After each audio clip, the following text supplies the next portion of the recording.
तो क्या शुरू करेंगे हम लोग, सब orbit electronic configuration, SPDF configuration, या बोल लो ऑर्बिटल इलेक्ट्रॉनिक कॉन्फ़िगरेशन। आपने इससे पहले ऑर्बिट जो पढ़ा है वो ऑर्बिट वाला भी कॉन्फ़िगरेशन आप तभी सटीक लिख पाएंगे जब आपको क्या लिखना आएगा, सब ऑर्बिट वाला, उसी को आप ऑर्बिट वाले पे ट्रांसफर करोगे। और डायरेक्ट लिखने की कोशिश अगर करोगे तो एस ब्लॉक और पी ब्लॉक में तो सही हो जाएगा। एस ब्लॉक किधर है, राइट या लेफ्ट, लेफ्ट, और पी ब्लॉक, तो इन दोनों में तो डायरेक्ट लिखोगे 2 8 18 तो सही हो जाएगा, लेकिन डी ब्लॉक और एफ ब्लॉक लिखोगे तो गलत हो जाएगा। फॉर एन एग्जाम्पल ऐसे समझा जाए, कभी भी अब डायरेक्ट ट्राई नहीं करना, ठीक है। तो फॉर एन एग्जाम्पल इसको एक बार और ऐसे एक एग्जाम्पल से समझ लो, वैसे काफी कुछ क्लियर किया जा चुका है। मान लो एक एलिमेंट लिख रहे हैं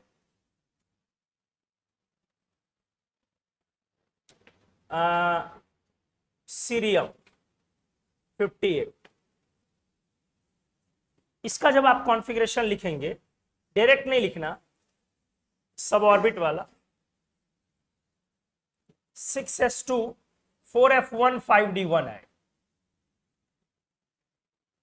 क्या आएगा 6s2, तो 6s के बाद एनर्जी ऑर्डर में क्या आ रहा था 4f, और 4f के बाद क्या आ रहा था 5d आ रहा था ना, बोला गया था आपसे याद करने 8s तक, किए? क्यों भाई हल्के में ले रहे हो, बार बार समझा रहे हैं बेटा फिर भी नहीं समझ पा रहे हो। तो 1s से लेकर के 8s तक वो याद कर जाना। तो ये कॉन्फ़िगरेशन है। अब देखो इसको सेल पे बदलते हैं, कन्वर्ट करते हैं। दिमाग लगाओ बेटा, कैसे लगाओगे, छठे सेल पर आप पहुंचे हो, इसका मतलब है first orbit, second orbit, third orbit तो भरा हुआ होगा, तो क्या लिखोगे 2 8 18, ध्यान से देखो। अब फोर्थ में दिमाग लगाओ, फोर्थ के एफ में कितना दिख रहा, इसका मतलब फोर्थ में एस में 2, बोलो बोलो बोलो, पी में 6, बेटा डी में 10 नरे, और एफ में तो 2 प्लस, बोलो 2 प्लस 6 प्लस 10 प्लस, आया समझ में।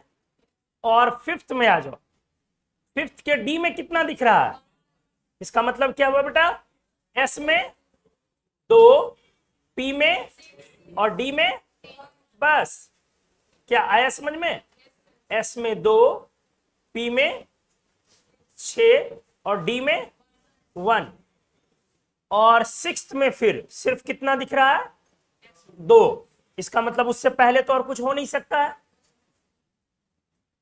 तो क्या बन गया आंसर हमारा 2 8 18 19, और 9 ना, देखो बड़ा अजीब सा आया या नहीं आया, क्या आप डायरेक्ट लिखते तो ऐसा लिख पाते, पता नहीं क्या क्या कर देते, 2 8 18 28, फिर 32 नहीं होगा, 28 बच रहा है कितना 30 30, तो 30 को तोड़ देते पिछले मैजिक नंबर में 18, फिर बचता आपके पास 12, फिर 12 को तोड़ देते 8 और 4 में, पता नहीं क्या क्या ले आते। तो 8 4 18 आता, यहां क्या था 19 9 2, तो ये सही है कि गलत, क्या बोला हमने, इसलिए कभी भी गलती से भी क्या ट्राई नहीं करना है, ऑर्बिट इलेक्ट्रॉनिक कॉन्फ़िगरेशन जो 9 10th में बहुत क्या लगता था, इजी, मजे आते थे बनाने में, बस करना क्या होता था, जोड़ लेना होता था। 8 18 में लड़की लोग भी जोड़ने में बड़ा मजा लेती थी, सबका अच्छा हो जाता था। तो वो कॉन्सेप्ट पूरा का पूरा गलत है। सिर्फ किस ब्लॉक में जोड़ मतलब आराम से कंफर्टेबली बना सकते हो, एस और पी, कभी भी ट्राई नहीं करना है डी और एफ में, कभी गलती से भी ट्राई नहीं करना, करोगे तो हो सकता है कभी सही हो जाए, लेकिन मोस्ट ऑफ ऑल केसेस में वो गलत ही होगा, ठीक है। चलिए, तो इसीलिए अब हमें जरूरत पड़ी है किस कॉन्फ़िगरेशन की, सब ऑर्बिट या ऑर्बिटल इलेक्ट्रॉनिक कॉन्फ़िगरेशन। ये वाला जो बेटा, ये एक्चुअली सिर्फ इसी एरिया को पढ़ने के लिए इनऑर्गेनिक केमिस्ट्री में हम लोग एटॉमिक स्ट्रक्चर पार्ट 1 पढ़ रहे हैं, और एक पार्ट हमने बोला इसका आप इसमें किस में पढ़ोगे, फिजिकल केमिस्ट्री में, जिसमें कैलकुलेशंस पढ़ोगे, सिर्फ इसी एरिया को डील करने। और बिना इलेक्ट्रॉनिक कॉन्फ़िगरेशन को सीखे आप तसव्वुर भी नहीं कर सकते हैं कि अपन अपनी इनऑर्गेनिक को थोड़ी बहुत भी अच्छी कर सकते हैं। फिर इनऑर्गेनिक आपको बैठ के रटते रहना पड़ेगा, इधर रटोगे उधर से जाएगा, उधर रटोगे इधर से जाएगा। तो इनऑर्गेनिक को अच्छी करने के लिए सबसे पहली चीज क्या जरूरत है, इलेक्ट्रॉनिक कॉन्फ़िगरेशन, क्योंकि ये इस परिवार के सदस्यों का अता पता है। इनऑर्गेनिक केमिस्ट्री के परिवार के सदस्य का सारा एड्रेस है, सब कुछ उसके बारे में इंट्रोडक्शन है, जानकारी है, बेसिक जानकारी है। तो आप अपने सदस्यों के साथ जब भी रहते हैं तो उसकी सारी बेसिक जानकारियां हासिल करके बैठते हैं, तभी आप उनको अच्छे से समझ पाते हैं। इसीलिए इस टॉपिक को खूब अच्छा कीजिए, इसमें कोई डेप्थ नहीं होता। फिर से रिपीट कर रहा हूं, जैसे कुछ टॉपिक में क्या होता, सर ने बहुत डेप्थ में पढ़ाया, पता नहीं इतनी जरूरत थी या नहीं, या जरूरत से कम पढ़ाया, ऐसा हो सकता है। इसमें कोई डेप्थ नहीं हो सकता, क्योंकि एलिमेंट और उसका कॉन्फ़िगरेशन है, तो भैया डेप्थ क्या है, एलिमेंट है और उसके कॉन्फ़िगरेशन है, तो कोई डेप्थ वाली तो बात ही नहीं है। तुम अधिक से अधिक क्या कर सकते हो, आपके पास 1 से लेकर के 110 एलिमेंट या 118 एलिमेंट है, तो 110 तक का तो कॉन्फ़िगरेशन मिनिमम आपको जानना। तो अधिक से अधिक आप क्या कर सकते हो, जो थोड़ा कॉम्प्लिकेटेड है उसका छोड़ दोगे, एफ ब्लॉक छोड़ दोगे, जैसे अभी सीरियम लिखा, इस तरीके का एफ ब्लॉक छोड़ दोगे, छोड़ दो, है क्या, जेईई मेंस में क्वेश्चन आएंगे, नीट में आएंगे तो छूट जाएगा। और अब वो वाला समय नहीं रहा कि क्रोमियम और कॉपर का कॉन्फ़िगरेशन पूछ ले रहा है, लोग ताल ठोके जा रहे हैं, आप फिरंगिया, सब इसी पे सॉल्व हो रहा। अब वो जमाना गया कि क्रोमियम और कॉपर पूछे जाते थे। आप रिसेंट के पेपर्स देखें, कोई एटॉमिक नंबर नहीं छोड़ता है, 110 का पूछता है, हर तरह 106 का एक बार पूछा गया, 119 पूछता है, तो हर तरह के एटॉमिक नंबर सब पूछे जाते हैं। एक्टिनाइड्स में जो कभी नहीं गया, एक्टिनाइड सब पूछे जाते हैं, जो कभी नहीं पहले एक्टिनाइड्स पूछे जाते थे, अब फ्रीक्वेंट बेसिस पर एक्टिनाइड्स के क्वेश्चंस आते हैं इलेक्ट्रॉनिक कॉन्फ़िगरेशन में, जेईई मेंस में।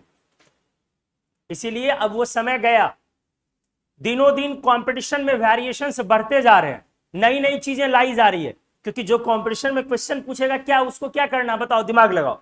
बोर्ड एग्जाम और कॉम्पिटिटिव एग्जाम में ये डिफरेंस है। सोचो, जो कंपटीशन में क्वेश्चन आएगा वो क्या करेगा कि क्वेश्चन बैंक में जो क्वेश्चन उसी को बार बार पूछेगा, दिमाग लगाओ, क्या ऐसा पॉसिबल है? अरे जेईई मेन वाले लोग भी 30-40% तो नया चीज पूछेंगे ना यार, आईआईटी वाले तो 60-70 नया पूछ लेंगे आपसे। बोर्ड एग्जाम में क्या है, 80% क्या, 90% तक की चीजें क्या होती है, रिपीटेड होती है। इसीलिए आप 20 साल का पेपर अगर सॉल्व कर जाते हैं तो आपको लगता है कि बोर्ड के सारे क्वेश्चंस वहीं से रोल आउट होकर के आने, नए नहीं आने, लेकिन ऐसा नहीं होता है जेईई मेंस में और नीट में। तो जब आपका आज से 30 साल पहले कॉपर पूछता था, क्रोमियम पूछता था, गोल्ड पूछता था, आज 30 साल बाद भी पिताजी भी तुम्हारे गोल्ड ही दिए, तुम भी गोल्ड ही दोगे, ऐसा थोड़ी होता भैया। इसीलिए अब नए नए एटॉमिक नंबर्स आते हैं।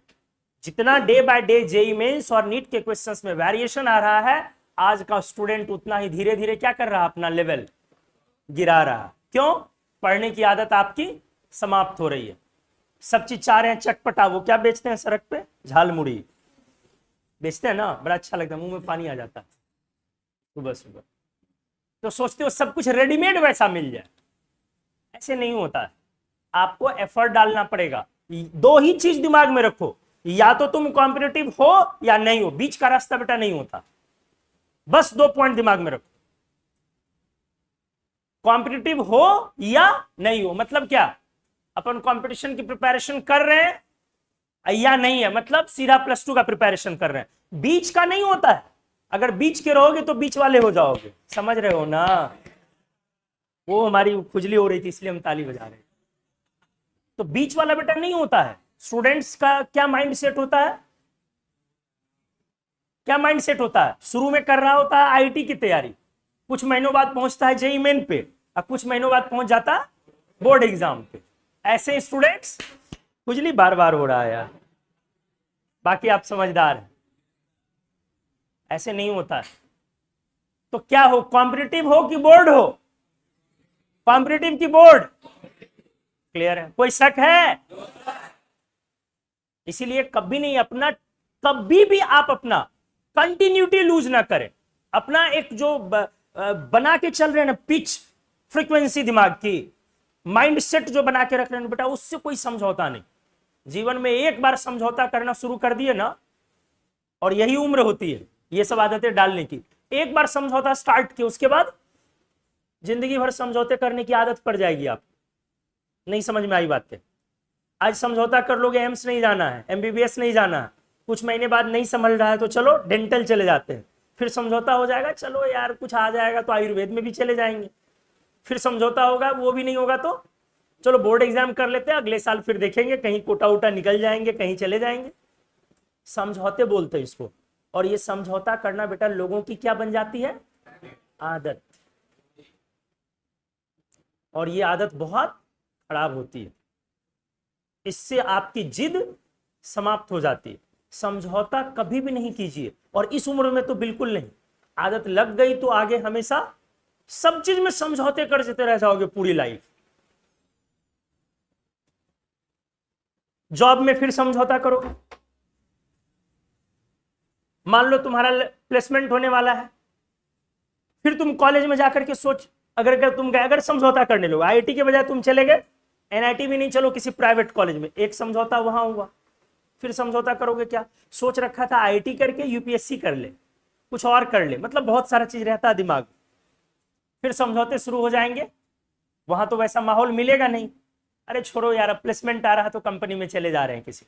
फिर प्लेसमेंट वाला सेल आया, थर्ड ईयर फोर्थ ईयर में जो आया, फिर क्या हुआ? सोच के चल लो 20-22 लाख 25 लाख 30 लाख वाला जॉब लेके जाएंगे अपन। फिर प्लेसमेंट सही से नहीं लगा, 8-10 लाख वाले, अच्छा चलो यार ये भी कर लेते हैं, 8-10 लाख वाले ही कर लेते हैं, बाद में तो अच्छी अच्छी कंपनियां आएंगे, चेंज कर जाएंगे। ऐसे ही लोग शुरू करता है। फिर वो 8 लाख वाली कंपनी में गए, फिर उसमें गए, फिर बॉस तुम्हारा दिन रात ले रहा है, ले रहा है, ले रहा है। हाँ, तुमको भी क्या लग रहा है? अरे यार छोड़ो, अब क्या, अब लेने दोनों, दुनिया ही लेती रहती है तो हमारा क्या है।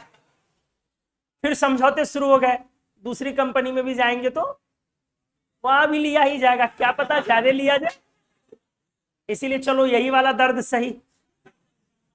फिर समझौते हो गए, फिर चलो उसी पर दिन रात तुम्हारा हो रहा है, समुद्र मंथन वाला मंथन। उसके बाद बाबूजी बोलेंगे बेटा चलो शादी लगवा दे रहे हैं, दिमाग में लेके चले थे अपनी वाली से करेंगे क्या, लेकिन अपनी वाली से करेंगे, उसके बाबूजी क्या कहेंगे?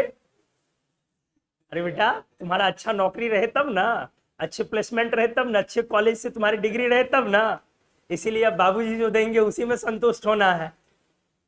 तो अपनी वाली नहीं, दूसरी वाली हो गई वो। क्या लगता है कोई फ्री रहता है बैठा हुआ? अपनी बात कह रहे बेटा, तुम अगर हमसे नहीं पढ़ोगे तो हम फ्री थोड़ी ना रहते हैं, हम फिर दूसरा क्लास लेंगे ना। तो समझौते शुरू हो गए, तो लाइफ लॉन्ग क्या हो गया? समझौता। जानते हो ये बात हंस तो लिए, लेकिन ये लाइफ की प्रैक्टिकलिटीज है। हंस तो लिए, ये पूरी लाइफ 20 साल की लाइफ हमने आपको 2 मिनट में समझाया है। और उसके बाद जब तुम्हारे बाल बच्चे होंगे ना बेटा, उसके बाद तुम भाषण दोगे बच्चे को बिठा के। समझौता नहीं करना है, जो ठाना है वही करना है। सोचो लाइफ कैसी होती। और ये तो कमीनों तुम लोगों का एग्जाम्पल हमने लिया, आप लोगों की एग्जाम्पल तो बेटा और भी बुरी होती है, वो तो बोलने लायक नहीं है। समझ रहे हैं ना आप लोग? वो और बुरी होती है। इसलिए इन लोगों से ज्यादा आप लोगों पे ये बातें लागू होती है। समझौता नहीं करो, आपको ये मौका मिला है, आप इसको फोड़ डालिए, अच्छे से कीजिए और ठान के जाइए। अगर हमने आईआईटी जाना है तो आईआईटी जाना है। आईआईटी का सोच के रखोगे ना तो चलो, अगर आईआईटी पहुंच गए अच्छे आईआईटी ठीक है, एवरेज आईआईटी चलो, अच्छी एनआईटी पहुंच गए, कम से कम प्राइवेट कॉलेज जो बहुत सारे इधर उधर है जो डोनेशन पे, उसमें तो नहीं जाओगे? बोलो। लेकिन अगर वो समझौते करने लगोगे तो फिर गड़बड़ी हो जाएगी। और इन सब चीजों की शुरुआत कहां से होती है? ये पूरी जो 20 साल 25 साल की लाइफ हमने डिस्कस करी, ये शुरुआत कहां से होती है? क्लास में जब आपकी पढ़ाई होती है, उसी समय में आप डिसाइड करने लगते हो हमें ये नहीं पढ़ना है, ये पढ़ ले, ये भारी लग रहा है, ये टफ लग रहा है, ये मुश्किल लग रही है, ये कर ले, आज की क्लास छोड़ दें, आज की वीडियो रिकॉर्डिंग देख ले। समझ रहे हो मेरी बात को? तो वहां पर जहां से आप एक बार समझौते शुरू करते हो वो फिर कंटिन्यू हो जाता, फिर आपको कुछ नहीं करना पड़ता। एक मरे हुए शरीर की तरह नदी में बहते हुए पानी पर शरीर को छोड़ दीजिए, उसके बाद पानी आपको बहा के ले जाएगा। समझौते ऐसे ही आपसे करवा देते, आपको फिर कुछ नहीं करना होता, वो सब कुछ वही करवा देता। इसीलिए हर चीज की शुरुआत आप अपने टीचर के लेक्चर्स पर पूरा फोकस करें और कभी उसमें यह दिमाग ना लगाएं। अगर आपने टीचर पे भरोसा किया है तो बेटा अपना दिमाग लगाना बंद, स्टॉप, एकदम बंद। तो एसपीडीएफ वाले कॉन्फ़िगरेशन में ये बातें इसलिए भाषण दे रहा हूं, इस कॉन्फ़िगरेशन में जब लोग कॉन्फ़िगरेशन करते हैं तो यूजुअली तुम किसी भी टीचर के नोट्स को पलटो। इनऑर्गेनिक केमिस्ट्री की जटिलताओं, कॉम्प्लेक्सिटी से बचने के लिए लोग एस ब्लॉक वाला एग्जाम्पल करते हैं, पी ब्लॉक वाला करते हैं और डी ब्लॉक वाले में 3D सीरीज करके छोड़ लेते हैं। तो जिसमें दो ही एग्जाम्पल उठपटे आते हैं, कॉपर एक क्रोमियम, उसी में स्टूडेंट्स को भी क्या लग रहा है, मेरा कॉन्फ़िगरेशन हो गया। और टीचर के लिए वो इजी क्यों पड़ रहा है? क्योंकि वहां तक करवाने में टीचर को भी एक्स्ट्रा पढ़ना नहीं पड़ रहा। आ रहा नहीं आ रहा वो एक अलग मैटर, 90% को तो आ ही नहीं रहा, तो उनको भी इजी पड़ रहा है। और अगर चलो आ भी रहा है तो उनको लगता है कि अगर टफ वाला एरिया पढ़ाओ तो मेरा फीडबैक खराब हो। फीडबैक खराब होना मतलब समझते हो? फिर अगले स्टूडेंट को आप नहीं बोलेंगे कि उस सर से पढ़ लो। समझ में आया? तो हम वैसे लाइन लेंथ को पकड़ने नहीं जा रहे हैं। जेई मेंस में लिटरली सारे एटॉमिक नंबर्स के क्वेश्चंस आते हैं और आते हैं सारे। तो आपको पूरा 1 से लेकर के 110 तक के कॉन्फ़िगरेशन को करना है। हाँ, 2 3 4 5 ही हार्डली ऐसे कॉन्फ़िगरेशन है जिसको उम्मीद करते हैं हम लोग कि वो नहीं पूछे जाने हैं। हालांकि एनसीईआरटी में दी हुई रहती है, लेकिन उम्मीद करते हैं फिर भी हम लोग उसको हल्का सा डिस्कस करेंगे, उसको डेप्थ में नहीं ले जाएंगे। तो जितना इसमें कॉन्फ़िगरेशन सिखाया जाएगा पूरे अच्छे से सीखोगे, कोई दिमाग नहीं लगाना। क्लियर है? चलो आ जाओ। तो बेटा सबसे पहले यहां पर सब ऑर्बिट को अपन समझने जा रहे हैं, ठीक है?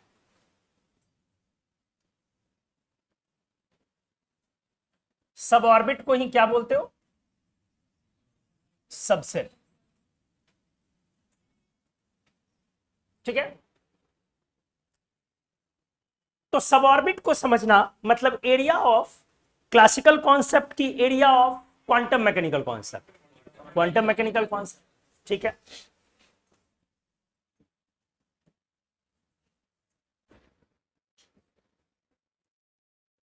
यहीं से स्टार्ट किया जाए। क्वांटम मैकेनिकल कॉन्सेप्ट 1925-26 में स्टार्ट हुआ। शुरू हुई ये चीजें कहां से? बेस्ड ऑन, हमने बताया था, हाइजेनबर्ग्स अनसर्टेनिटी प्रिंसिपल। किस पर आधारित है?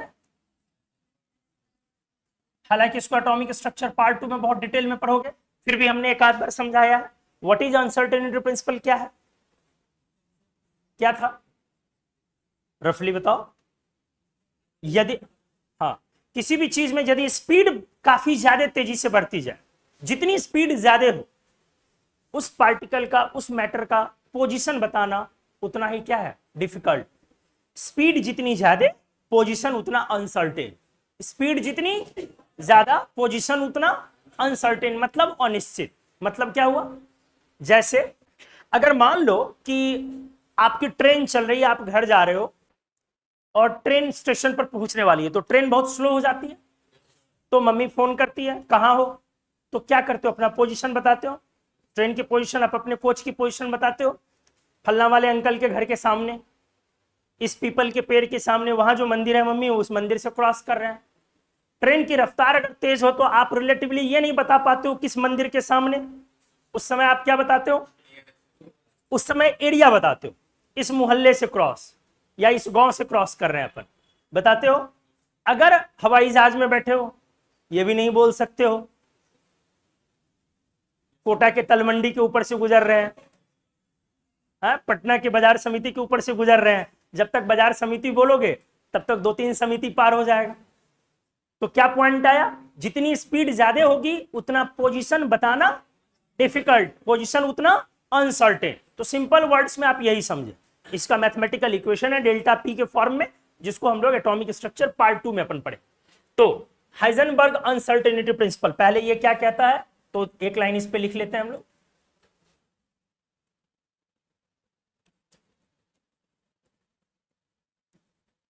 Higher the speed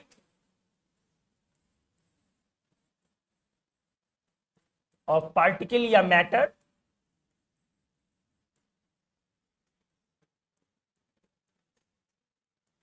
less precise या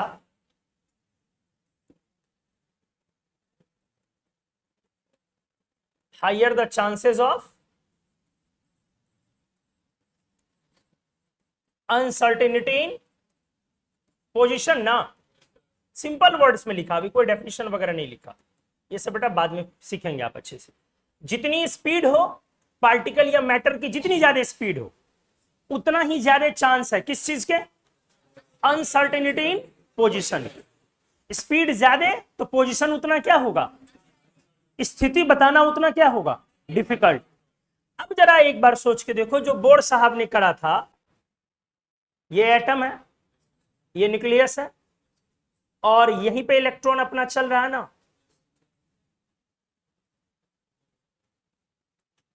सही है। बोर साहब क्या कहते हैं, वो अपना स्पीड चेंज कभी भी नहीं करता है और ना ही अपना पोजीशन चेंज कर रहा, वो इतने ही डिस्टेंस पर हमेशा क्या होता है, रिवॉल्व करता, यही ना बोर साहब कहे जा रहे थे। और इसमें इलेक्ट्रॉनिक स्पीड याद है 10 to the power 6, very good, that is c by 100। What is c, speed of light.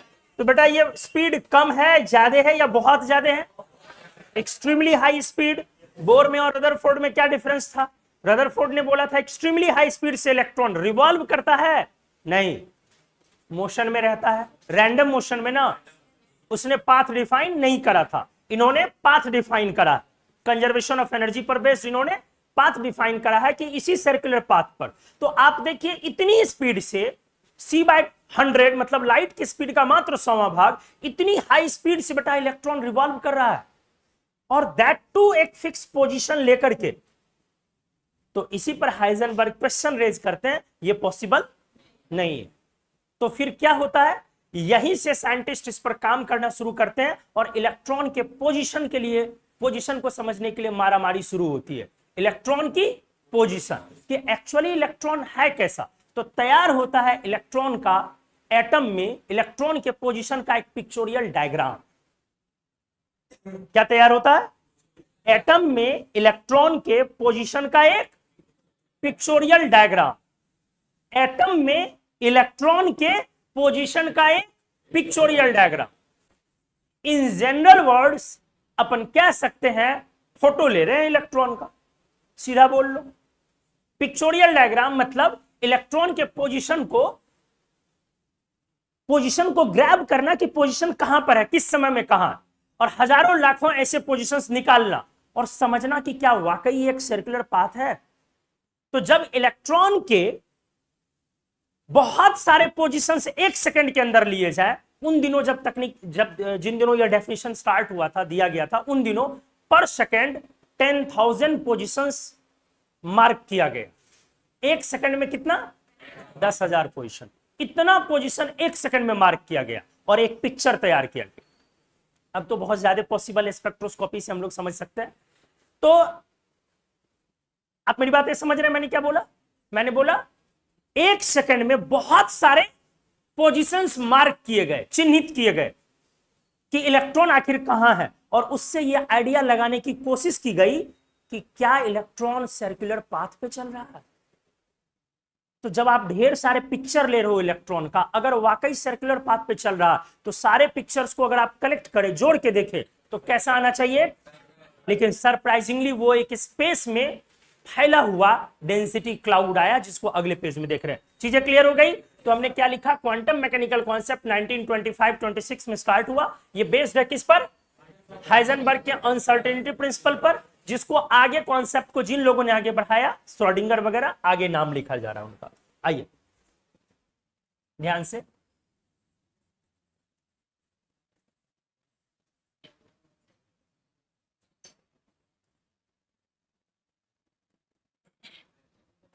Concept developed by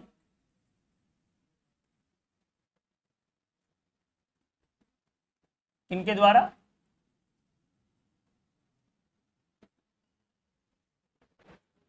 definitely Heisenberg का तो नाम आएगा ही, इसके बाद जो अगला नाम आएगा श्रोडिंगर, अगला नाम आएगा डी ब्रॉगली, बहुत सारे लोग इस कॉन्सेप्ट में हैं, मैक्सवेल,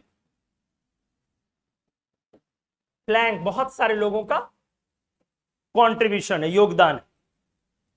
1925-26 के दिनों में यह है। तीन नाम जो सबसे इंपॉर्टेंट बोला जाता है, श्रोडिंगर लिखना था, ईआर छूट गया। तीन नाम जो इस कॉन्सेप्ट में, क्वांटम मैकेनिकल कॉन्सेप्ट में आप सबसे इंपॉर्टेंट बोलेंगे, सबसे पहला, दूसरा हाइजेनबर्ग और तीसरा डी ब्रॉगली। ये तीन नाम सबसे इंपॉर्टेंट बोलेंगे, जिसमें सबसे ज्यादा कंट्रीब्यूशन किनका माना जाता है, श्रोडिंगर का। ठीक है, आ जाओ। तो ये concept development credit goes to pictorial diagram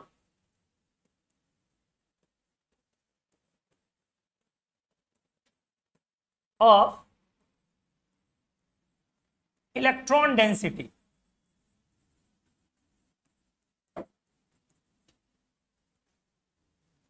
for an electron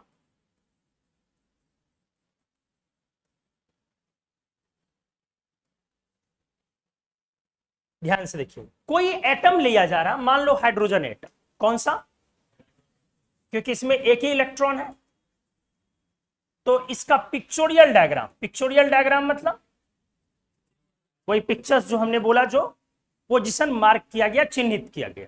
तो देखो पिक्चोरियल डायग्राम कैसा, लोग अच्छे से सीखोगे।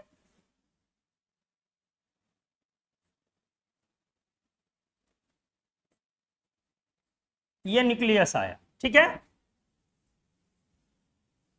एक ही इलेक्ट्रॉन है, उसका पोजीशन जरा समझिए कहां। ढेर सारे पिक्चर्स जब हम ले रहे हैं, बड़ा अजीब दिख रहा है,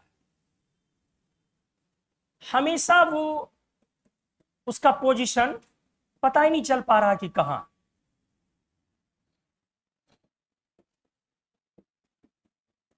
नहीं समझ में आया?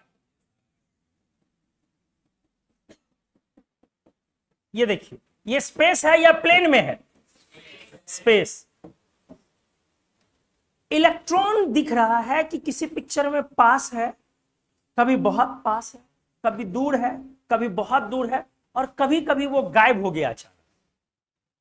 मतलब वो हमारे रेंज से बाहर चला गया। तो अगर रेंज से आप बाहर चले गए तो आप इन्फिनिटी पर है, इन्फिनिटी पर है।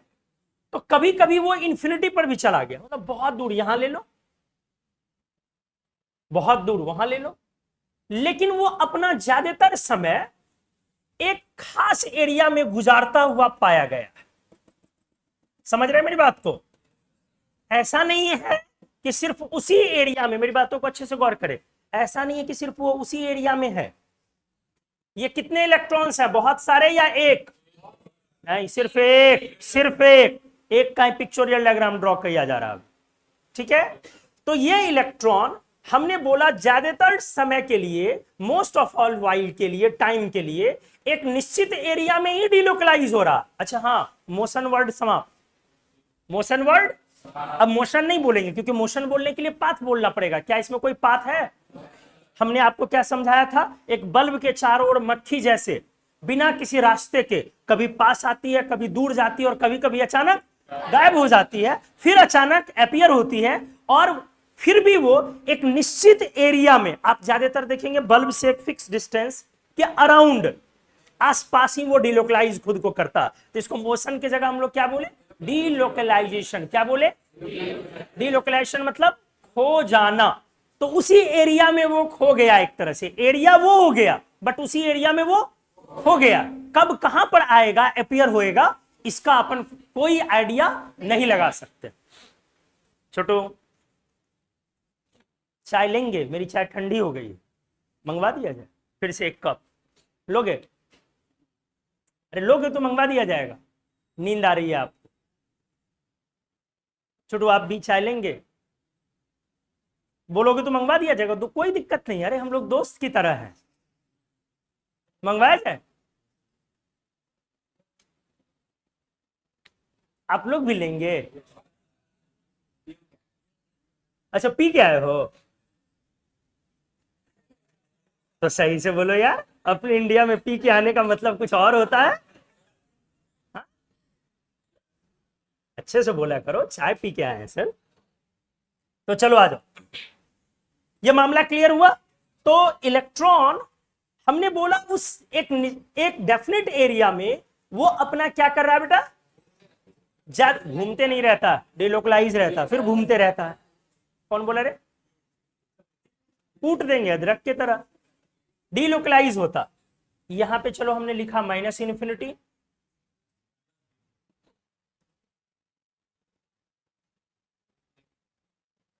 आप समझ पा रहे हैं? मतलब क्या है कहने का कि बहुत दूर गए, क्या तब आपके इलेक्ट्रॉन के मिलने की संभावना यहां पर है या नहीं है? बहुत दूर है पर न्यूक्लियस से, तो क्या यहां इलेक्ट्रॉन के मिलने की संभावना है या नहीं? संभावना है। हमने क्या बोला, कभी कभी आप बहुत दूर भी जा रहे हैं, बहुत पास आ रहे हैं, तब भी है या नहीं? ध्यान से सुनेंगे आप, अच्छे से सुनेंगे। तो यहां भी इलेक्ट्रॉन फाइंडिंग, ध्यान से वर्ड को देखो अच्छे से, probability, electron finding probability. Short में हमने लिख दिया EFP। क्या लिख दिया? पॉजिटिव है या पॉजिटिव है या कमीनो? प्रोबेबिलिटी नेगेटिव नहीं होता है, या तो पॉजिटिव होता है या 0। इतने तो समझ में आने चाहिए थे 9-10 से। प्रोबेबिलिटी मतलब संभावना है, या तो किसी चीज के मिलने की संभावना है या नहीं है। अगर है तो कम है, नहीं कम है पॉजिटिव, बहुत कम है तभी पॉजिटिव, नहीं है प्रोबेबिलिटी नेगेटिव कैसे हो सकता है? और मैथ्स में भी आप पढ़ते हैं, प्रोबेबिलिटी वहां भी नेगेटिव आप नहीं ले सकते हैं। तो चलिए, इलेक्ट्रॉन फाइंडिंग प्रोबेबिलिटी इंफिनिटी पर भी पॉजिटिव, यहां भी इलेक्ट्रॉन फाइंडिंग प्रोबेबिलिटी क्या है बेटा? इसके अंदर भी इलेक्ट्रॉन फाइंडिंग प्रोबेबिलिटी क्या है? अब डिफरेंस क्या है इस पॉजिटिव और इस पॉजिटिव में?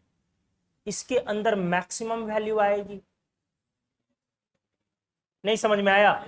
90 to 95%। 100 बोल सकते हो क्या? कभी नहीं, बवाल हो जाएगा। क्या हो जाएगा? हाँ, कितना बोल दोगे तो? कभी बेटा इसकी वैल्यू 100% यहां पे नहीं बोलना।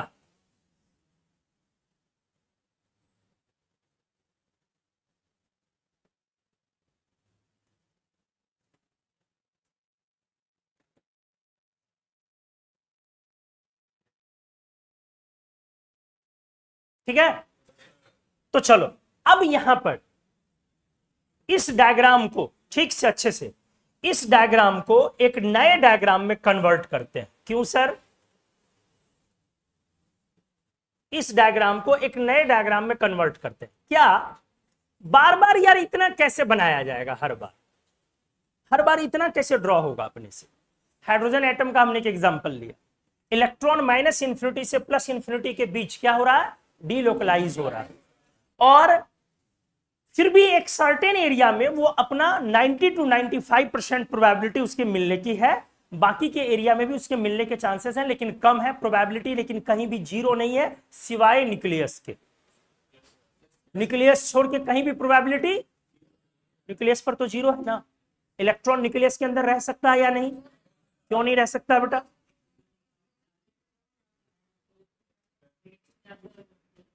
पार्ट 2 में एक्सप्लेन करेंगे, फिर भी रफली एक बार समझा दे रहा हूं। आपको याद है हमने बोला था, कभी कोई ये सवाल अगर पूछे तो उसको आप ऐसे एक्सप्लेन कर सकते हो। आपको याद है हमने बोला था सेल बढ़ने से इलेक्ट्रॉन की स्पीड क्या होती है? घटती है, और सेल घटने से चाहे पहला सेल हो या 8वां सेल हो या छठा हो या 5वां, सारे का radius 10 to the power minus 10 metre के ऑर्डर में होता है। और जब तक radius 10 to the power minus 10 metre के ऑर्डर में है, इलेक्ट्रॉन की speed 10 to the power 6 metre पर सेकंड के ऑर्डर में है। पढ़ा आपने, उसी में कम और ज्यादा। अगर आप न्यूक्लियस के अंदर गए तो न्यूक्लियस का रेडियस कितना होता है? 10 टू द पावर माइनस 15। याद आया बेटा? अचानक बहुत शॉर्ट डिस्टेंस में चले गए ना, 10 टू द पावर माइनस 10 में थे और अचानक चले गए 10 टू द पावर माइनस 15 में। तो स्पीड वहां अगर आप गए तो स्पीड क्या हो जाएगी? बढ़ेगी। ये स्पीड लाइट की स्पीड को क्रॉस कर जाएगा थियोरेटिकली। समझ में आया? इसलिए इलेक्ट्रॉन कहां पे नहीं रह सकता? न्यूक्लियस के अंदर नहीं रह सकता, क्योंकि वहां जाने पर इलेक्ट्रॉन की स्पीड लाइट की स्पीड को समझ में आ गई चीजें, जो प्रैक्टिकली पॉसिबल नहीं है। तो आ जाओ, अब इस डायग्राम को बार बार इतना अपन नहीं बना सकते, इसलिए क्या कर रहे हैं,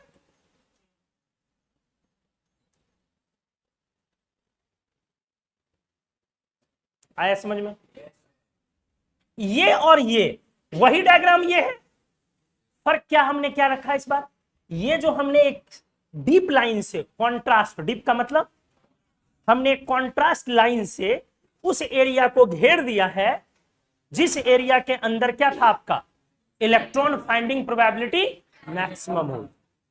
तो अपन इसको बोलते हैं pictorial diagram of electron density. क्या बोलते हैं? और इसको बोलेंगे contrast probability diagram of electron density. मतलब डीप लाइन से हमने दिखा दिया, कॉन्ट्रास्ट लाइन से। तो ये लिख दोगे pictorial diagram of electron density.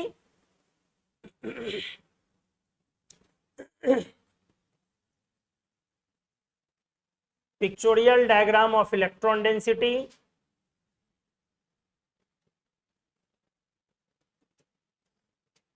और यहां पे लिखोगे बेटा contrast probability diagram of electron density. आपको समझ में आ गया? सुबह सुबह तो एनर्जाइज रहा करो। आपको समझ में आ गया? चिल्लाते क्यों कमीनो? आराम से। चलो ये क्लियर हो गया, ठीक है।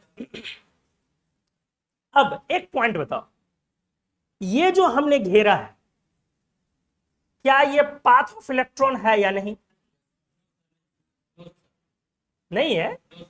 ये जो हमने घेरा है, क्या ये पाथ ऑफ इलेक्ट्रॉन है या नहीं? नहीं है। क्या ये इलेक्ट्रॉन के चलने का रास्ता नहीं है? बिल्कुल नहीं है। आप लगेगा बोलोगे तो ये इलेक्ट्रॉन के चलने का रास्ता है। इलेक्ट्रॉन इसमें चल रहा है या डिलोकलाइज हो रहा? तो ये पाथ ऑफ इलेक्ट्रॉन, कोई बोल दे इसको ये ट्रैजेक्टरी ऑफ इलेक्ट्रॉन। काइनेमेटिक्स में ट्रैजेक्टरी पढ़ते हो, है या नहीं है? बिल्कुल नहीं है। पाथ नहीं है तो ट्रैजेक्टरी कहां से आ गया?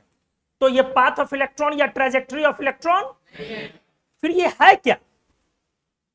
क्या है ये? ये सिंपली एक लाइन है जो एक एरिया को घेरता है और ये बताता है कि इलेक्ट्रॉन का डीलोकलाइजेशन इस एरिया के अंदर ही अधिक से अधिक हो रहा है, ड्यू टू विच इलेक्ट्रॉन की फाइंडिंग प्रोबेबिलिटी मैक्सिमम इसी एरिया के अंदर हो रही है। क्लियर हो गई चीजें? तो ये आप क्या बोलेंगे? इट सिंपली, ध्यान से बेटा, it simply encloses an area within which electron finding probability is maximum। क्या इसको सेल से कोई लेना देना है? बिल्कुल नहीं लेना देना। कहां सेल में आप गोल गोल घुमा रहे थे और कहां पर यहां कहा जा रहा है कि इलेक्ट्रॉन थ्री डायमेंशनल स्पेस में डीलोकलाइज हो रहा है। तो it simply encloses an area within which electron finding probability is maximum. Clear हो गया? यही एरिया सबसेल कहलाता, यही एरिया सबसेल कहलाता।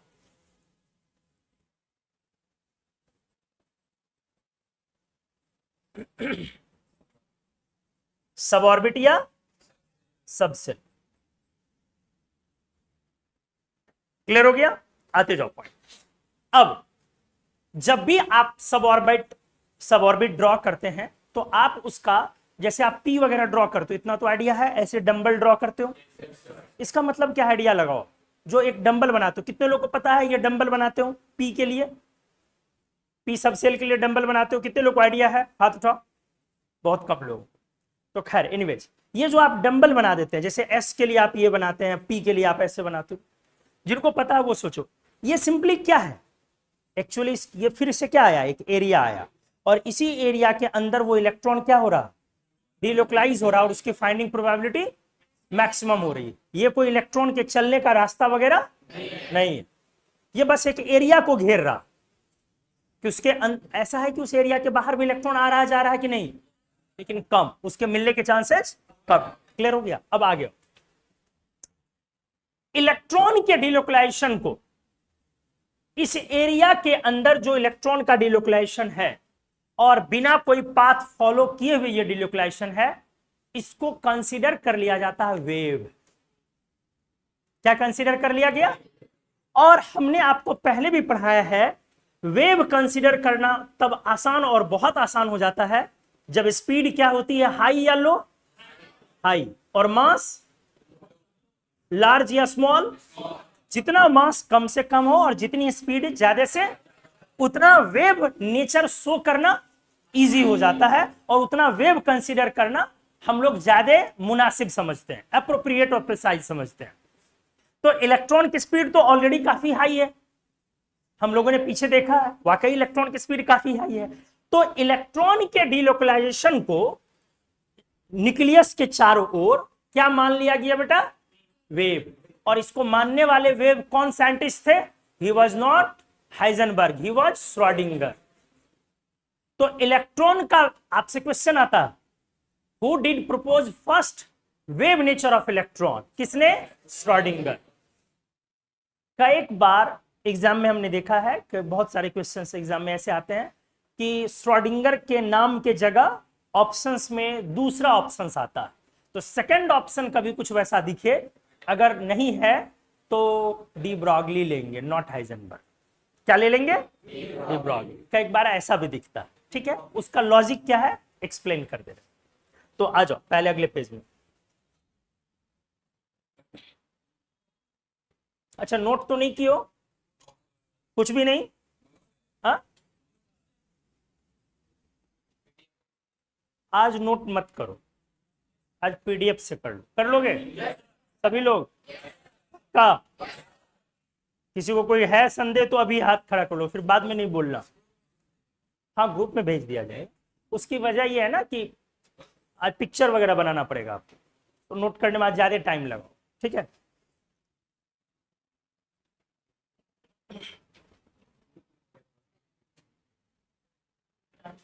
और नोट करोगे तो मेरा भी आज फ्लो ब्रेक हो जाएगा, ठीक है। चलो आ जाओ, क्या लिखा हमने ध्यान दीजिए। Electronic delocalisation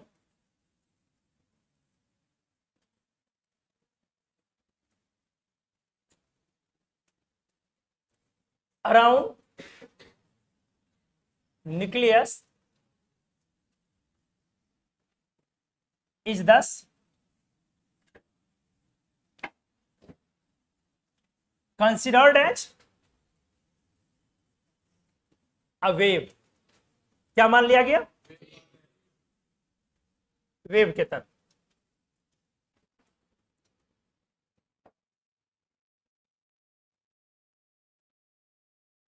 mathematically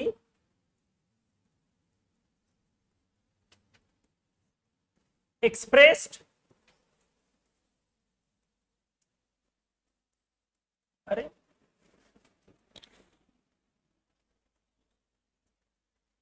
in terms of wave equation, और उसका एक क्या लिखा गया? Wave equation. इलेक्ट्रॉन के डिलोकलाइजेशन को न्यूक्लियस के चारों ओर इस तरह से क्या मान लिया गया? वेव मान लिया गया, और मैथमेटिकली एक्सप्रेस किया गया। एक्सप्रेस किया जाना मतलब दिखाना, व्यक्त किया जाना।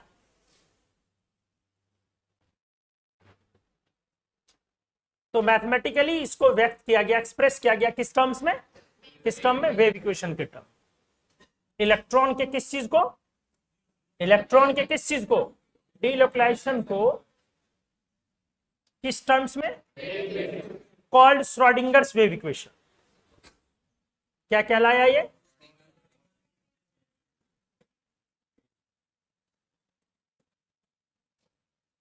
Schrödinger's wave equation. इस तरह से आपसे, और श्रोडिंगर्स वेव इक्वेशन एक वेव इक्वेशन, वेव के इक्वेशन की तरह है।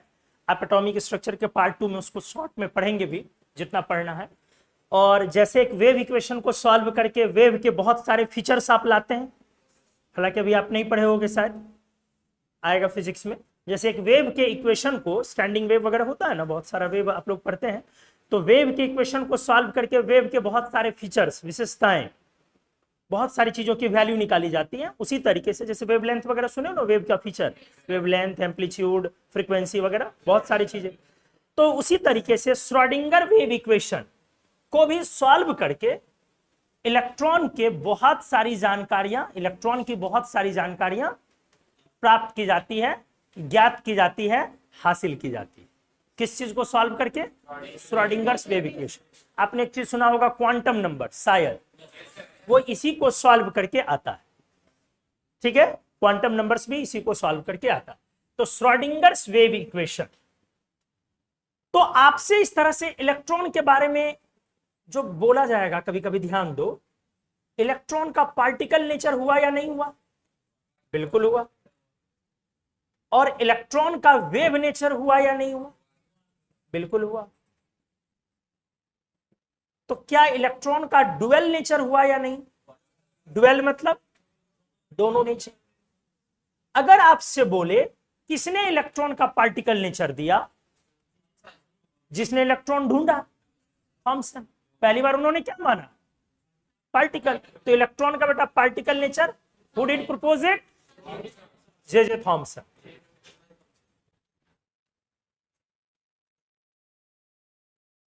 ठीक है। और अगर आपसे बोले कि किसने इलेक्ट्रॉन का वेव नेचर दिया? श्रोडिंगर। डुअल नेचर किसने दिया? De Broglie.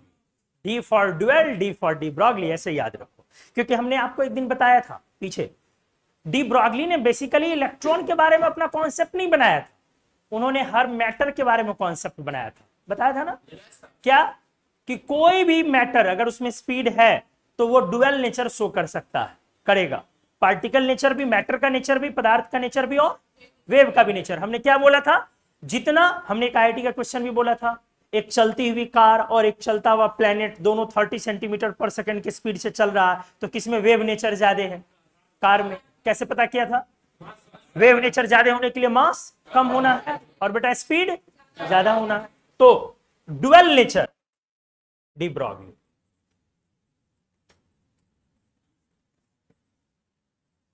ठीक है। तो इस तरह से अब नेक्स्ट पेज में हम लोग एक बार पहले सब ऑर्बिट का डेफिनेशन कर ले। क्या ये चीजें सब अच्छे से समझ गए ना सभी लोग? चलो अब बेटा सब ऑर्बिट का डेफिनेशन सोचते हैं। पहले सब ऑर्बिट का डेफिनेशन क्या लिखा जाए? सब ऑर्बिट इस तरह से पाथ है या एरिया है? आराम से, अच्छे से, आईआईटी का एक क्वेश्चन है, उसका एक टर्म पकड़ते हैं हम लोग। ये एरिया है न्यूक्लियस से काफी दूर या न्यूक्लियस के चारों ओर? Around the nucleus. ये 3 डायमेंशनल स्पेस है न्यूक्लियस के चारों ओर। अच्छा, न्यूक्लियस के चारों ओर तो इनफिनाइट स्पेस है बेटा। तो इसमें से कोई आर्बिट्रेरी एरिया है या एक डेफिनिट पार्ट है? आराम से सोच के बताइए। What is arbitrary? What is the meaning of arbitrary? आप, एक मैथमेटिकल टर्म है आर्बिट्रेरी। किसको बोलते हो आर्बिट्रेरी? आर्बिट्रेरी मतलब लेट एन आर्बिट्रेरी एक्स, बोलते हो ना, let an arbitrary term x. Arbitrary का मतलब अनजाना, ऐसे ही कोई रैंडम। तो ये जो सब ऑर्बिट है, ये एरिया है, ये आर्बिट्रेरी एरिया है बेटा या फिर ये एक डेफिनिट एरिया है? ना ना ना, ये डेफिनिट एरिया है। आर्बिट्रेरी एरिया कहां है? आर्बिट्रेरी मतलब अनजाना, माइनस इंफिनिटी से प्लस इंफिनिटी आर्बिट्रेरी हो गया, लेकिन क्या उसमें से कोई भी कहीं भी है ये, या एक फिक्स पार्ट है? यही बात तो बोलना था। ये इस 3 डायमेंशनल स्पेस का क्या है? एक डेफिनिट पार्ट है, एक फिक्स पार्ट है, जिसके अंदर इलेक्ट्रॉन का डिलोकलाइजेशन होता है with maximum finding probability. Clear हो गया अच्छे से? ध्यान से 10 इस तरह से हम लोग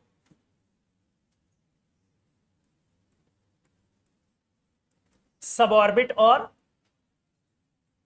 सबसेल को क्या करेंगे? डिफाइन।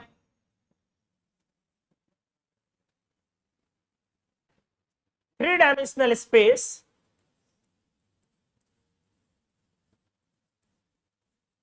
Around nucleus. हाँ, आप यहां पे वो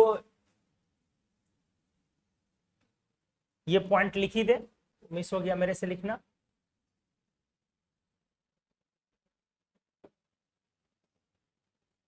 अ डेफिनिट पार्ट ऑफ, समझ में आ गया? A definite part of three dimensional space around nucleus where electron delocalizes with, बोल बेटा, मैक्सिमम फाइंडिंग प्रोबेबिलिटी ना, जहां इलेक्ट्रॉन डिलोकलाइज होता है मैक्सिमम फाइंडिंग प्रोबेबिलिटी के साथ, इसको क्या बोलते हैं अपन? सब ऑर्बिट। और इसमें इलेक्ट्रॉन के डिलोकलाइजेशन को डी ब्रॉगली क्या मान लेते हैं? वेव, वेव कंसीडर कर लेते हैं। और हम लोग अपने सिलेबस में जरूरत के हिसाब से जब मन होगा कभी वेव कंसीडर कर ले, और जब मन होगा कभी पार्टिकल कंसीडर कर ले। हम लोग अपने जरूरत को देखेंगे कि इस समय में जरूरत हमारी क्या है। समझ रहे ना? जैसे हम लोग अभी अभी जन्माष्टमी मनाए हैं, तो कभी कभी कृष्ण को इंसान मान लेते हैं, कभी कभी जरूरत के हिसाब से भगवान मान लेते हैं। देखते हैं कि किस समय हमारा फायदा हो रहा है क्या। तो एक डेफिनिट पार्ट हो गया थ्री डायमेंशनल स्पेस का, ठीक है। तो बहुत तरह के सब ऑर्बिट्स हो सकते हैं। सब ऑर्बिट्स बहुत तरह के हो सकते हैं। जैसे एक सब ऑर्बिट क्या बोला जाता है? बोलो, एस। क्या बोला जाता है? एस सब ऑर्बिट या एस सब सेल। एक क्या बोलते हो? पी सब ऑर्बिट। देख बेटा, एक टर्म आगे आएगा ऑर्बिटल। क्या आएगा? ऑर्बिटल। इसमें और उसमें एक मामूली फर्क होगा, उसी समय में समझते हैं, अभी रहने देते हैं, अदरवाइज अभी कंफ्यूजन क्रिएट होगा। तो एस पी और एक टर्म आएगा डी सब ऑर्बिट, फिर एक टर्म आ जाएगा एफ सब ऑर्बिट, फिर एक टर्म आएगा जी। क्या आएगा बेटा? कभी कभार अपन इस्तेमाल करें। इसके बाद और भी टर्म्स आएंगे या नहीं? ढेर सारे। S P D F G H I, J नहीं होता। क्या नहीं होता? जे नहीं होता। तो जे को ओमिट करके बाकी कंटिन्यू आप कर सकते हैं। समझ में आ गया ना? क्यों नहीं होता? बहुत सारे अंग्रेजी भाषा में, जैसे यूएस इंग्लिश है, ब्रिटिश इंग्लिश है, तो और भी इंग्लिश है, तो बहुत सारे लैंग्वेजेस में आई और जे जो होता है एक तरह का होता है, इसीलिए जे को ओमिट कर लिया जाता है। क्लियर हो गया? तो S P D F G H आई के ऐसे आप पढ़ोगे। अच्छा, ये स्मॉल लेटर से हमेशा रिप्रेजेंट करना, ये ध्यान देना। किससे? आप लोगों को आदत होती है एस बड़ा लिखने की, एस ब्लॉक, पी ब्लॉक। क्या सही बोल रहे हैं? D block. बहुत सारे लोग लिखते हैं यार एफ ब्लॉक, इसीलिए इन लोगों का ब्लॉक ब्लॉक रहता है पूरा। ये प्रेजेंटेशन बेटा गलत है। ये सब ऑर्बिटल और सबसेल के सिंबल हैं, इनको हमेशा किस लेटर से लिखना? चलो, अब ये जो एरिया है, इन एरिया का अलग अलग शेप है। इन एरिया का अलग अलग शेप है। क्या शेप है इन एरिया का? अरे ये क्यों रखे हुए हैं भाई? देखिए, जब भी आप एस बोलते हो इसका मतलब ये कि स्फेरिकल एरिया। जब भी अपन एस बोलते हैं इसका मतलब वो स्फेरिकल एरिया, एरिया ही स्फेरिकल। तो आप बोलते हो कि एस लिखने का मतलब है कैसा शेप? स्फेरिकल। इसका मतलब इलेक्ट्रॉन डिलोकलाइज हो रहा है, स्फेयर की बाउंड्री पर उसकी प्रोबेबिलिटी मैक्सिमम हो रही है, ऐसा नेचर है। पी जब भी बोलते हो तो इसका मतलब ये डंबल एरिया। किस शेप का एरिया है? डंबल। एक्सरसाइज वाला डंबल होता है ना, तो डंबल। जब डी बोलते हो इसका मतलब है बेटा वो एरिया का शेप जो ड्रॉ होगा वो डबल डंबल। कैसा शेप हुआ? Double dumbbell. डी का शेप कॉम्प्लेक्स होता है, कई तरह के शेप्स इसमें आते हैं, जिसमें एक शेप फ्लावर शेप भी कहा जाता है, एक शेप क्लोव शेप भी कहा जाता है, क्लोव लॉन्ग वाला शेप, और इन वजहों से इसको कॉम्प्लेक्स शेप बोल के छोड़ दे जा रहा है फिलहाल। तो एफ में आप कह सकते हो कभी फ्लावर शेप तो कभी क्लोव शेप। इसीलिए आप आगे के सारे सबऑर्बिट्स में क्या बोलेंगे? कॉम्प्लेक्स से। सारे आगे टोटल में सारे के शेप्स क्या है? कॉम्प्लेक्स। मतलब शेप के मामले में सिर्फ तीन ही सीधा है, सरल है, सिंप्लीफाइड है, S P and D. S का शेप कैसे आया बेटा? स्फेरिकल। उसका मतलब हुआ कि एक स्फेयर को जैसे आप फील करते हो कि उसका एक बाउंड्री है और अंदर हॉलो है, खाली है, उसी तरीके से फील करना है कि जब अपन बोलेंगे कि इलेक्ट्रॉन एस सब ऑर्बिट में, इसका मतलब है स्फेयर की बाउंड्री पर उसके पाए जाने की संभावना मैक्सिमम है और अंदर में भी प्रोबेबिलिटी कम है। वहां पे जाके क्या हुई है? प्रोबेबिलिटी मैक्सिमम हुई है, ऐसा आपको फील करना। जब भी आपको बोला जाए पी सब ऑर्बिट तो आप क्या फील करोगे? इलेक्ट्रॉन डिलोकलाइज जो हो रहा है वो यहां पे वो मैक्सिमम प्रोबेबिलिटी क्रिएट कर रहा है। आप समझ रहे हो ना? ऐसा नहीं कि इसके अंदर इलेक्ट्रॉन नहीं है, बिल्कुल है, और बाहर नहीं है, ऐसा भी नहीं है। और ये सारी बातें कितने इलेक्ट्रॉन के लिए कर रहे हैं? एक ही इलेक्ट्रॉन के पिक्चोरियल डायग्राम की बातें कर रहे हैं। ठीक है, तो चलो डी वाले में, तो चलो एक बात बताओ बेटा, पी में कितना एरिया है इलेक्ट्रॉन के डिलोकलाइजेशन का? इसको केमिस्ट्री में अपन लोब्स बोलेंगे आज से। लोब, लोल नहीं रे, लोब, LOB, वो तो तुम लोग हो। ये सब ऑर्बिट है, इलेक्ट्रॉन की बातें हो रही है, क्या बोलोगे? लोब। LOVE नहीं रे, LOB। खुश हो गया बहुत सारा एकदम, क्या रे बड़ा अच्छा अच्छा टर्म आ रहा। LOBE, lobe. तो आपसे बोला जाएगा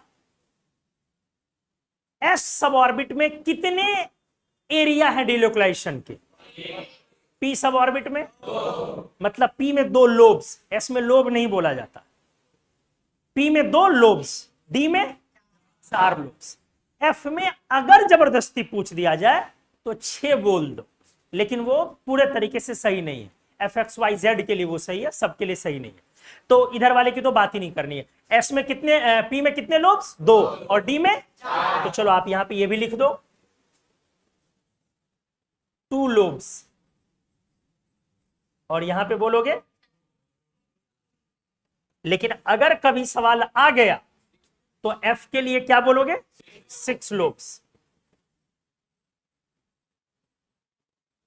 ठीक है, चल कोई कंफ्यूजन आए तो तुरंत बोलते चले जाना, अभी तक तो कोई कंफ्यूजन नहीं होगा। अब आइए, आपने इस तरह से सीखा कि सब ऑर्बिट को दूर दूर तक ऑर्बिट से लेना देना नहीं। कोई लेना देना है? बिल्कुल लेना देना नहीं है, दूर दूर तक ऑर्बिट से लेना देना नहीं है। दोनों अलग अलग टर्म्स, एक क्लासिकल कॉन्सेप्ट कहलाता है, एक क्वांटम मैकेनिकल कॉन्सेप्ट कहलाता है। एक बेस्ड है इलेक्ट्रॉन के एक फिक्स डिस्टेंस पर, मोशन पर, और एक बेस्ड है इलेक्ट्रॉन से न्यूक्लियस से एक फिक्स डिस्टेंस के अंदर डिलोकलाइजेशन।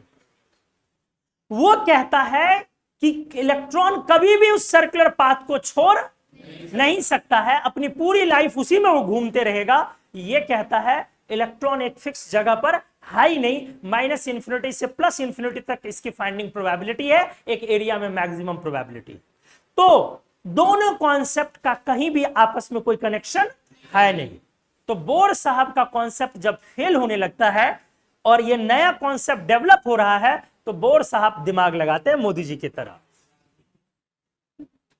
बोर साहब उस जमाने के मोदी जी थे, उनकी भी पॉपुलैरिटी बहुत थी भाई, लोग जान रहे हैं फेंका जा रहा है, फेंका जा रहा है, लेकिन फिर भी लोग विश्वास करते थे। हम इसकी बात कर रहे थे। तो बाकी आप लोग समझदार हैं, हाँ ठीक है बेटा, इतनी समझदारी पढ़ाई में भी लगाया करो, वहां तो दिमाग लगता नहीं है। तो बोर साहब क्या करते हैं, कनेक्ट करते हैं किस चीज को, क्लासिकल कॉन्सेप्ट, क्वांटम मैकेनिकल को, किससे, अपने कॉन्सेप्ट। जबकि कोई कनेक्शन, बोर साहब बहुत सारी अच्छी चीजें दी है, जैसे मोदी जी ने भी बहुत सारी अच्छी चीजें दी।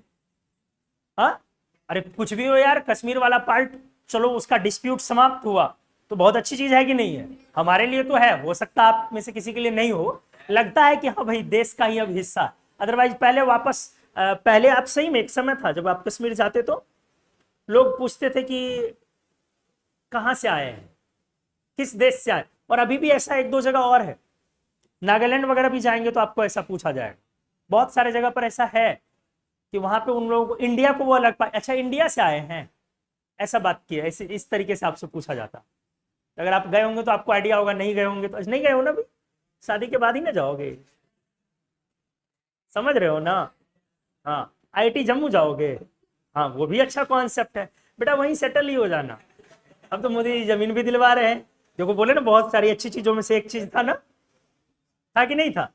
तो फिर डिस्प्यूट समाप्त होना, एक्चुअली देखो डिसीजंस बेटा इंपॉर्टेंट, ये देखो ये लाइफ में एक चीज समझो, ये इंपॉर्टेंट नहीं होता है कि कौन सी चीजें सही और कौन सी चीजें गलत है, ये तो फ्रेम की बात और रेफरेंस की बात।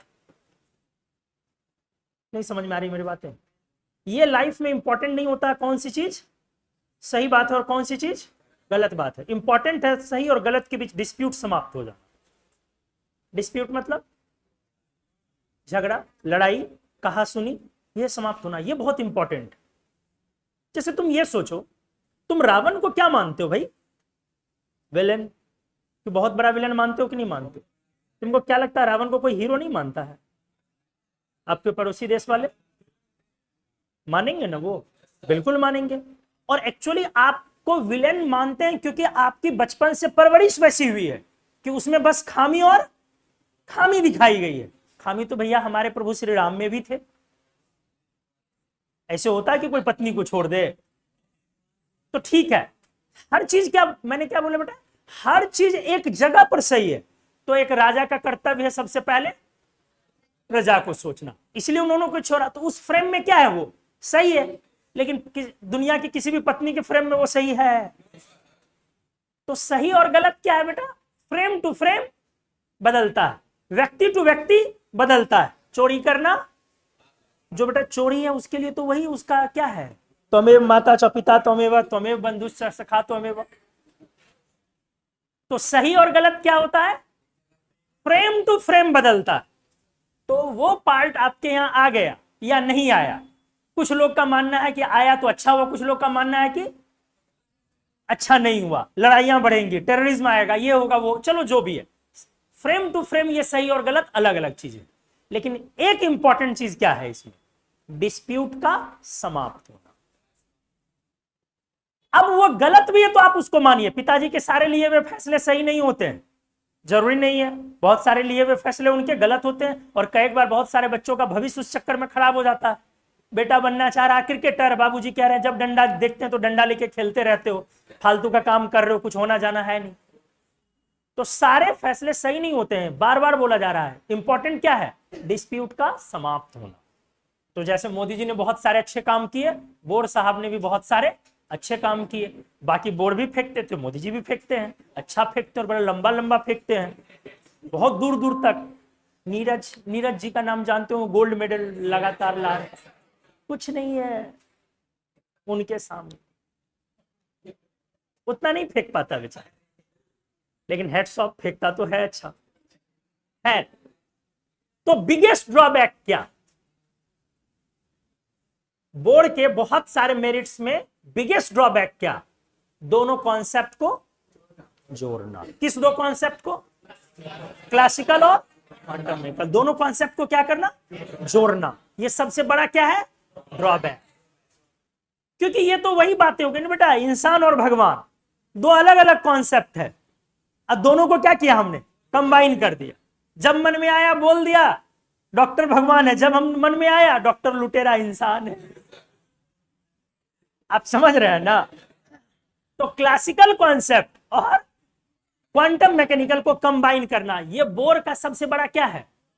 वो कहते हैं सेल को, ऑर्बिट को रिजॉल्व करेंगे तो सब ऑर्बिट आएगा। इसे कैसे आएगा भैया, ऑर्बिट को रिजॉल्व करेंगे, ब्रेक करेंगे, तोड़ेंगे, हल करेंगे तो सब ऑर्बिट आएगा। ऐसे कैसे आएगा, सब ऑर्बिट 3 डायमेंशनल स्पेस है, ऑर्बिट सर्कुलर पाथ है, तो एक सर्कुलर पाथ को प्लेन में, प्लेन वाले पार्ट को तोड़ करके आप क्या ला रहे हैं, 3 डायमेंशनल स्पेस। तो इसको समझने के लिए ऐसे समझा जा सकता है, जैसे एक लीनियर वेक्टर को तोड़ते हो तो 3 डायमेंशनल उसका क्या आता है, कैप्स, आई जे के कैप्स लाते हो ना जी, तो 3 डायमेंशनल उसके कंपोनेंट्स आते हैं ना। तो उसी तरीके से आप ऐसा दिमाग में बस चलाओ, समझने के लिए समझो कि एक ऑर्बिट को कई सब ऑर्बिट्स में रिजॉल्व किया गया, बोर साहब ऐसा कहते हैं। तो आगे हम लोग अब क्या कर रहे हैं, ध्यान से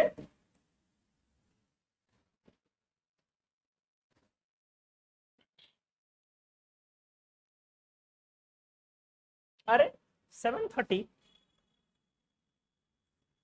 7:30 हो गया।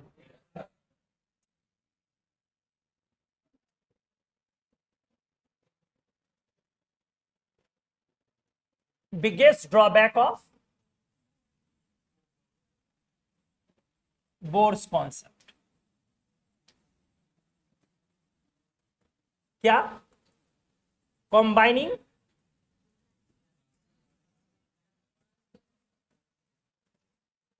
Classical and quantum mechanical. अच्छे से समझ में आया आज वाला लेक्चर ना।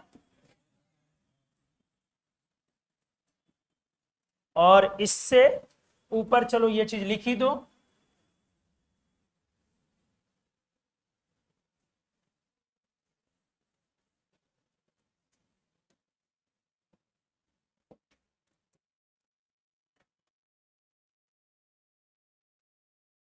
कॉम्बाइनिंग